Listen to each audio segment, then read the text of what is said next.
Shalom, shalom, shalom, peuple de Dieu, que la faveur de Dieu soit avec vous. Retenez une chose, c'est que le Seigneur n'a jamais appelé ses enfants à vivre en marge de la société. Au contraire, pour le Seigneur, ils doivent accéder au cœur des systèmes et pour pouvoir influencer, comme ce fut le cas de Joseph en Égypte, Daniel en Babylone, Esther en Perse. Et c'est ça la volonté de Dieu. Et il est grand temps aujourd'hui, en République démocratique du Congo, que les fils et les filles du royaume comprennent qu'ils ont été rachetés, établis loin par Dieu, pour qu'eux aussi puissent impacter les structures et les nations. C'est cela la volonté de Dieu. La Bible dit, vous êtes le sel de la terre et la lumière du monde. On ne cache pas la lumière, comme dit Jésus. On ne peut pas cacher l'intelligence que Dieu vous a donnée. On ne peut pas cacher l'expertise et le savoir-faire que Dieu vous a donné.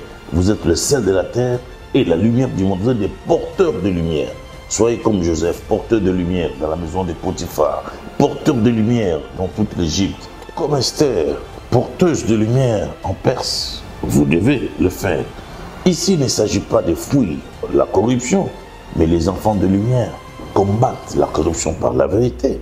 Il ne suffit pas simplement de condamner, mais il faut réformer, il faut apporter des réformes. Il ne suffit pas seulement, on ne vous demande pas de vous taire, on vous demande de vous lever et de parler avec sagesse et en toute puissance. Voilà notre mission. C'est à cause de ça que les compagnons de Daniel organisent le tout premier symposium des intellectuels chrétiens nés de nouveau en République démocratique du Congo. Et à cause de ça, nous vous invitons à venir très nombreux. Je m'adresse à tous les intellectuels qui me suivent. Avocats, juristes, infirmiers, médecins, ingénieurs, architectes, électroniciens, électriciens, en tout cas, toutes tendances confondues. Voici votre cadre pour venir réfléchir pour une paix durable de notre pays et pour son développement. Du 22 au 24 juillet, à partir de 8 h, tous, la seule direction pour nous, c'est le chapiteau de l'hôtel Pullman. Venez nombreux pour qu'ensemble, nous réfléchissions et qu'ensemble, nous puissions faire des recommandations à notre gouvernement, aux dirigeants de notre pays, pour qu'on sache enfin que dans cette nation, il y a des intellectuels chrétiens nés de nouveau qui ne veulent pas rester en marge de la société, mais qui pensent qu'ils ont été appelés par Dieu, établis pour qu'eux aussi soient positionnés dans la vie, dans la société, comme Daniel en Babylone, comme Esther en Perse, comme Joseph en Égypte. Alléluia, c'est merveilleux, n'est-ce pas? Vous pouvez aussi influencer votre nation, votre environnement, votre univers. Vous pouvez influencer les structures autour de vous, vous pouvez impacter les nations. Tout est possible à celui qui croit. Dieu nous donne une bonne opportunité de nous retrouver dans ces cadres appelés les compagnons de Daniel.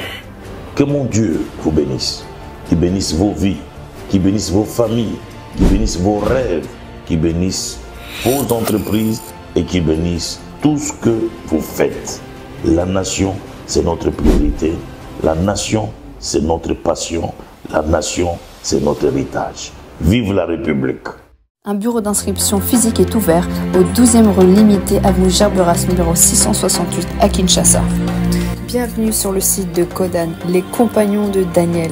Dans un premier temps, vous retrouverez toute la présentation de l'événement et en dessous, vous pourrez vous inscrire à l'événement qui aura lieu du 22 au 24 juillet. Codan est là pour connecter les acteurs clés pour faire avancer le pays. Donc il y a toute une action de réinsertion de la diaspora et d'événements mis en place qui vous permettront de rencontrer d'autres professionnels. Il y a également une page sponsoring où vous y retrouverez nos différents packs pour les sponsors qui souhaitent soutenir la vision Codan.